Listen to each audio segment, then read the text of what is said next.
आज हमारे सहायक शिक्षक श्री विवेक कुमार बिट्टू जी जल जीवन हरियाली के बारे में आप लोगों को बताएंगे। आज जल जीवन हरियाली के बारे में बताएंगे।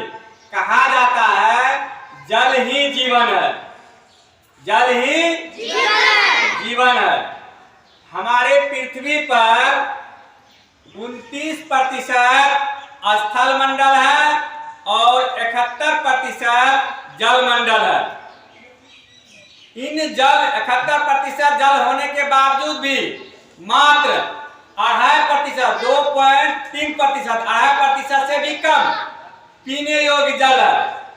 अधिकांश जल समुद्र में है जो खारा है, पीने योग्य नहीं है। उसको प्यूरिफाई करेंगे तब वह पीने योग्य होगा। और कुछ जल पहाड़ों पर, हिमखंडों पर बर्फ के रूप में है। तो जीवन के लिए जल काफी महत्वपूर्ण है, चाहे वह मानव हो या पेड़ पौधा हो या जानवर हो, सभी को जीने के लिए जल की आवश्यकता होती है। इसीलिए हमें जल का संरक्षण करना चाहिए। यदि जल नहीं होगा तो हरियाली नहीं होगी, क्योंकि पेड़ पौधा को भी अपने खाना बनाने के लिए प्रकाश संश्लेषण की क्रिया में जल की आवश्यकता होती है। उसी तरह मानव को भी पीने के लिए, नहाने धोने के लिए, साफ सफाई के लिए जल की आवश्यकता होती है। उसी तरह आपको उद्योग धंधे के लिए भी जल की आवश्यकता होती है, बिजली घर के लिए भी जल की आवश्यकता होती है। जल के बिना जीवन संभव नहीं है। इसलिए जल को संरक्षित करने की आवश्यकता है, क्योंकि जिस अनुपात में जल अंधाधुंध उनका दोहन किया गया है, भूमिगत जल का दोहन किया गया है, उससे भूमिगत जल का स्रोत धीरे धीरे सूखता जा रहा है। हम लोग पीने के पानी के लिए अधिकांशतः भूमिगत जल पर निर्भर करते हैं। कृषि कार्य के लिए, सिंचाई के लिए भूमिगत जल पर निर्भर करते हैं। और यह भूमिगत जल प्रतिवर्ष बारिश के समय में, वर्षा जब होता है तो कुछ जल रिस करके भूमि के नीचे जाता है, जिससे यह भूमिगत जल बना रहता है इसका स्तर। परंतु कुछ समय में आधुनिकीकरण, नगरीकरण के वजह से भूमिगत जल का स्तर काफी मात्रा में नीचे चला गया है। औद्योगिक क्रांति, कृषि क्रांति, हरित क्रांति के वजह से बहुत बड़े पैमाने पर भूमिगत जल का दोहन किया गया है। यही कारण है कि सरकार ने जल जीवन हरियाली योजना को चला करके वर्षा के जल को संरक्षित करने का प्रयास कर रही है।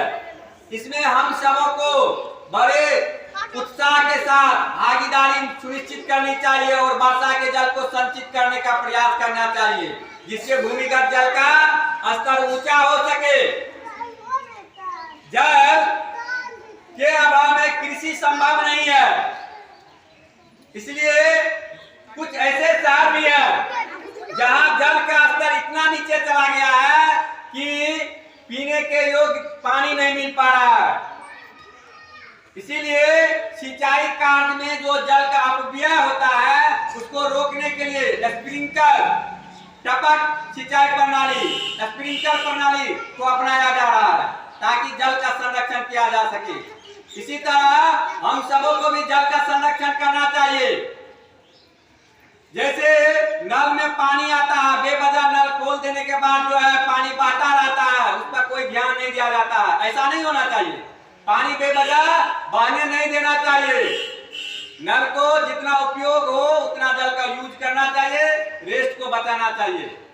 जल रहेगा तभी हरियाली रहेगी, तभी हमारा धरा, हमारा पृथ्वी स्वस्थ रह पाएगा।